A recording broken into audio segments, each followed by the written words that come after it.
ഉച്ചയ്ക്ക് ആരാണെങ്കിലും ഭക്ഷണം കഴിക്കില്ലേ?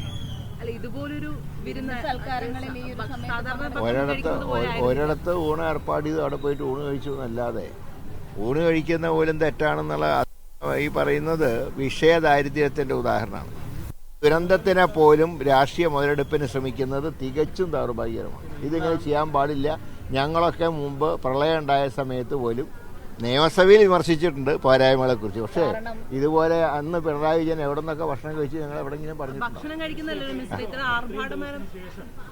ഭക്ഷണത്തിന് എന്താ ആർഭാടം? അത് എല്ലായിടത്തും ജാഗ്രതാ നിർദ്ദേശം കൊടുത്തിട്ടുണ്ട്. ഞാൻ മനസ്സിലാക്കുന്നത് ലോക്കൽ ബോഡിയും അതനുസരിച്ച് വേസ്റ്റ് മാനേജ്മെൻറ്റ് കാര്യങ്ങൾക്കൊക്കെ നിർദ്ദേശം കൊടുത്തു എന്നാണ് മന്ത്രി എന്നോട് സൂചിപ്പിച്ചിട്ടത്. അപ്പോൾ ഏതായാലും ആവശ്യത്തിലുള്ള മരുന്നുകളൊക്കെ എത്തിച്ചിട്ടുണ്ട് ക്യാമ്പിൽ. ആരോഗ്യവകുപ്പിനെ സംബന്ധിച്ച് ഞങ്ങളെല്ലാ മുൻകരുതലും സ്വീകരിച്ചിട്ടുണ്ട്.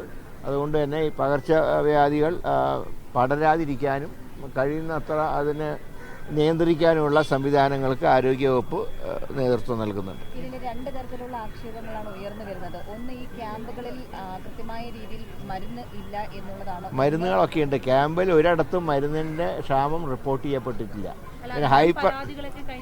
ക്യാമ്പിലുള്ളവരിൽ നിന്നാണ് ഈ പരാതികൾ. അങ്ങനെ ഒരു ഗവൺമെന്റിന് അങ്ങനത്തെ ഒരു പരാതിയും കിട്ടിയില്ല. കിട്ടിയിടത്തെല്ലാം മരുന്ന് എത്തിക്കും. മരുന്ന് ആവശ്യത്തിലുള്ള മരുന്ന് ഇപ്പോൾ സ്റ്റോക്കുണ്ട്. മരുന്ന് കമ്പനികൾക്ക് കൊടുക്കാൻ കുറേ ബാലൻസ് ഉണ്ടായിരുന്ന കുറേയൊക്കെ ഞങ്ങൾ കൊടുത്തു തീർത്തു. പിന്നെ കാരുണ്യയുടെ മരുന്നിന് മാത്രമാണ്, ഒരു ഫാർമസിയിൽ മാത്രമാണ്. അത് നാളത്തോണ്ട് മുഴുവനായിട്ട് എത്തും മരുന്ന്. ഈ ദുരന്ത സാഹചര്യത്തിലും സർക്കാരിനെതിരെ നിരവധി പരാതികളാണ് ഉയർന്നു വരുന്നത്. പ്രധാനമായും ഇത്തരത്തിൽ മുഖ്യമന്ത്രിയുടെ ഈ സൽക്കാര വിരുന്നും ഉച്ചയ്ക്ക് ആരാണെങ്കിലും ഭക്ഷണം കഴിക്കില്ലേ? ഒരിടത്ത് ഊണ് ഏർപ്പാട് ചെയ്ത് അവിടെ പോയിട്ട് ഊണ് കഴിച്ചു എന്നല്ലാതെ ഊണ് കഴിക്കുന്ന പോലും തെറ്റാണെന്നുള്ള ഈ പറയുന്നത് വിഷയദാരിദ്ര്യത്തിൻ്റെ ഉദാഹരണമാണ്. ദുരന്തത്തിനെ പോലും രാഷ്ട്രീയ മുതലെടുപ്പിന് ശ്രമിക്കുന്നത് തികച്ചും ദൗർഭാഗ്യകരമാണ്. ഇതിങ്ങനെ ചെയ്യാൻ പാടില്ല. ഞങ്ങളൊക്കെ മുമ്പ് പ്രളയം ഉണ്ടായ സമയത്ത് പോലും നിയമസഭയിൽ വിമർശിച്ചിട്ടുണ്ട് പോരായ്മകളെക്കുറിച്ച്. പക്ഷേ ഇതുപോലെ അന്ന് പിണറായി വിജയൻ എവിടെ നിന്നൊക്കെ ഭക്ഷണം കഴിച്ച് ഞങ്ങൾ എവിടെങ്കിലും പറഞ്ഞിട്ടുണ്ട്. ഭക്ഷണം കഴിക്കുന്നല്ലോ